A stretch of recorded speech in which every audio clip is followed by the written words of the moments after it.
केंद्र सरकार ने देश में प्राकृतिक गैस की आपूर्ति को नियंत्रित करने के लिए एसेंशियल कमोडिटी एक्ट 1955 के तहत नया आदेश जारी किया है।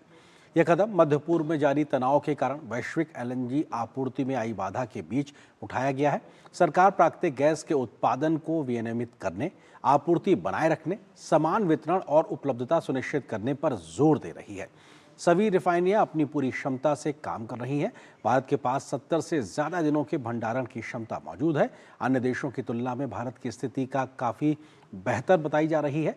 केंद्र सरकार के निर्देश के बाद रिफाइनरियों ने एलपीजी उत्पादन 10% बढ़ा दिया है। वैश्विक गैस आपूर्ति में अनिश्चितता के बीच भारत सरकार ने natural gas supply regulation order 2026 जारी किया है। यह आदेश एसेंशियल कमोडिटीज एक्ट 2055 के तहत लागू किया गया है ताकि जरूरी क्षेत्रों में प्राकृतिक गैस की आपूर्ति लगातार बनी रहे। नए आदेश के मुताबिक घरों में पाइप्ड नेचुरल गैस यानी पीएनजी और परिवहन के लिए इस्तेमाल होने वाली सीएनजी की 100% आपूर्ति सुनिश्चित की जाएगी ताकि आम लोगों और सार्वजनिक परिवहन पर कोई असर न पड़े। उर्वरक संयंत्रों को पिछले 6 महीनों की औसत खपत के करीब 70% तक गैस उपलब्ध कराई जाएगी।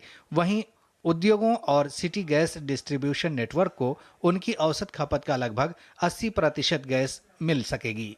वहीं चाय उद्योग, मैन्युफैक्चरिंग और राष्ट्रीय गैस ग्रिड से जुड़े औद्योगिक उपभोक्ताओं को उनकी औसत खपत का करीब 80% गैस दी जाएगी।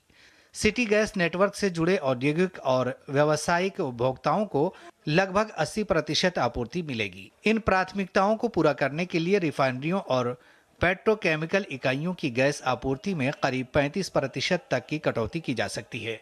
भारत पहले अपनी करीब 30% गैस हॉर्मुज़ के रास्ते प्राप्त करता था और अब कमी पूरी करने के लिए अन्य मार्गों से गैस खरीद रहा है। सरकार ने यह भी कहा है कि प्राथमिकता वाले क्षेत्रों की जरूरत पूरी करने के लिए पेट्रोकेमिकल इकाइयों, रिफाइनरियों और कुछ बिजली संयंत्रों की गैस आपूर्ति में जरूरत पड़ने पर कटौती की जा सकती है। आदेश के तहत तेल और प्राकृतिक गैस निगम, रिलायंस इंडस्ट्रीज और gas authority of India limited जैसी कंपनियों को गैस की आपूर्ति और वितरण के लिए नए ढांचे के तुरंत पालन करने के निर्देश दिए गए हैं। इस बीच वैश्विक तेल संकट के बावजूद भारत द्विपक्षीय समझौते के तहत बांग्लादेश को पेट्रोलियम उत्पादों की आपूर्ति जारी रखेगा। मंगलवार को भारत से इंडिया बांग्लादेश फ्रेंडशिप पाइपलाइन के जरिए करीब 5000 टन डीजल बांग्लादेश भेजा जा रहा है। विदेश मंत्रालय के आधिकारिक सूत्रों के अनुसार ये डीजल खेप तय कार्यक्रम के मुताबिक बुधवार दोपहर तक बांग्लादेश पहुंचने की उम्मीद है, जिससे पड़ोसी देश में ईंधन की आपूर्ति निर्बाध बनी रहेगी। दरअसल पश्चिम एशिया में जारी संघर्ष के कारण स्ट्रेट ऑफ हॉर्मुज़ के रास्ते आने वाली एलएनजी की आपूर्ति प्रभावित हुई है, जिसके बाद केंद्र सरकार आपूर्ति सुनिश्चित करने के लिए ठोस कदम उठा रही है। ब्यूरो इनपुट के साथ तापस भट्टाचार्य की रिपोर्ट, डीडी न्यूज़।